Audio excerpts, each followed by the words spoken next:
তৃতীয় বিশ্বযুদ্ধ লাগলো বলে যুদ্ধের হুঁশিয়ারি এবার উত্তর কোরিয়ার প্রধান কিম জং-এর। কড়া ভাষায় মার্কিন প্রেসিডেন্ট ডোনাল্ড ট্রাম্পকে হুঁশিয়ারি দিয়েছেন কিম জং। আমেরিকার ভেনেজুয়েলার হামলা ও প্রেসিডেন্ট মাদুরোকে বন্দি করে আনার পরই শোরগোল পড়ে গিয়েছে বিশ্বজুড়ে। ভেনেজুয়েলার পাশে দাঁড়িয়েছে রাশিয়া, চীন, কিউবা থেকে শুরু করে আরও অনেক দেশ। মার্কিন হানার প্রতিবাদে বিক্ষোভ ইউরোপের মাটিতেও। আর এই পরিস্থিতিতেই মার্কিন প্রেসিডেন্ট ডোনাল্ড ট্রাম্পের উদ্দেশ্যে উত্তর কোরিয়ার সর্বাধিক কিম জং উনের কড়া ভাষার হুঁশিয়ারি, আমার বন্ধুকে ছেড়ে দাও, নইলে খুব খারাপ পরিণতি হবে। গুরুতর আন্তর্জাতিক পরিণতির হুঁশিয়ারি কিম জং উনের। কিম জংয়ের এই বার্তাতেই সিঁদুরে মেঘ দেখছেন কূটনৈতিক বিশেষজ্ঞরা। বলাই বাহুল্য যে ভেনেজুয়েলার প্রেসিডেন্ট নিকোলাস মাদুরোকে নিজের বন্ধু বলে উল্লেখ করেছেন কিম জং। ভেনেজুয়েলার প্রেসিডেন্ট নিকোলাস মাদুরো ও তার স্ত্রী সিলিকা ফোরেন্সকে আটক করার ঘটনায় যুক্তরাষ্ট্রের বিরুদ্ধে তীব্র আক্রমণ শানিয়েছে উত্তর কোরিয়া।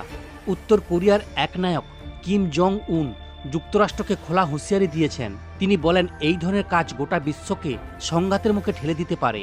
ডোনাল্ড ট্রাম্প ও মার্কিন প্রেসিডেন্টকে অবিলম্বে নিকোলাস মাদুরোর বর্তমান অবস্থার প্রকাশ করার দাবি জানিয়েছেন তিনি। কিম জং উনের স্পষ্ট বার্তা, ভেনেজুয়েলার প্রেসিডেন্টকে অবিলম্বে মুক্তি দিতে হবে, নচেত এর গুরুতর আন্তর্জাতিক পরিণতি হবে, যা যুদ্ধের হুঁশিয়ারি বলে মনে করছেন বিশেষজ্ঞরা। এদিকে ভেনেজুয়েলার মার্কিন সামরিক অভিযানের মধ্যেই উত্তর কোরিয়া তাদের সামরিক কার্যকলাপও বাড়িয়েছে। পূর্ব উপকূলের জলে একাধিক ব্যালিস্টিক ক্ষেপণাস্ত্র নিক্ষেপ করেছে উত্তর কোরিয়া, যা কপালে ভাঁজ পড়েছে কূটনৈতিক থেকে সামরিক বিশেষজ্ঞদের। আর এরপরই দক্ষিণ কোরিয়া, যুক্তরাষ্ট্র, জাপান তার সতর্ক নজরদারি বাড়িয়েছে। ওদিকে ভেনেজুয়েলার মার্কিন হানার কড়া নিন্দা করেছেন রাশিয়াও। এক বিবৃতিতে রুশ বিদেশ মন্ত্রক স্পষ্ট জানিয়েছে, মার্কিন যুক্তরাষ্ট্র ভেনেজুয়েলার বিরুদ্ধে সশস্ত্র আগ্রাসন চালিয়েছে, যা অন্তত উদ্বেগজনক ও নিন্দনীয়। এমনকি এই হামলার পিছনে আমেরিকা যে যুক্তি দিয়েছে তা ভিত্তিহীন বলেও জানিয়েছেন রাশিয়া। রাশিয়ার মতে এই পদক্ষেপ কূটনৈতিক পরিবর্তনের অন্তর্গত, শত্রুতার ফল আলোচনার মধ্য দিয়ে সমস্যার সমাধানের উপর জোর দিয়েছেন রাশিয়া। সারা বিশ্ব যত মার্কিন নির্ভরতা কাটিয়ে উঠছে, ততই চাপ বাড়ছে আমেরিকার উপর। এর আগে ধ্বংসাত্মক অস্ত্র জড়ো করেছিলেন হামাদ হোসেন। এই যুক্তিতে ইরাকে আক্রমণ চালিয়েছিলেন আমেরিকা। এবার প্রেসিডেন্ট নিকোলাস মাদুরোকে নাকি আমেরিকায় ড্রাগ পাচার করছে, এই যুক্তি দেখিয়ে ভেনেজুয়েলার আক্রমণ চালায় আমেরিকা।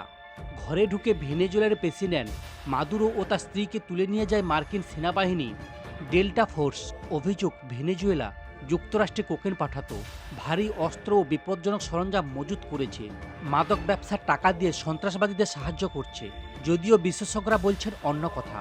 তাদের মতে ডোনাল্ড ট্রাম্পের ভেনেজুয়েলার প্রেসিডেন্টকে অপহরণের পিছনে শুধু মাদক বা কোকেন নয়, রয়েছে অন্য অনেক কারণ, রয়েছে অন্য সমীকরণ। বিশেষজ্ঞদের মতে এই আক্রমণের আসল কারণ হল পেট্রো ডলার অবস্থা সুরক্ষিত করা।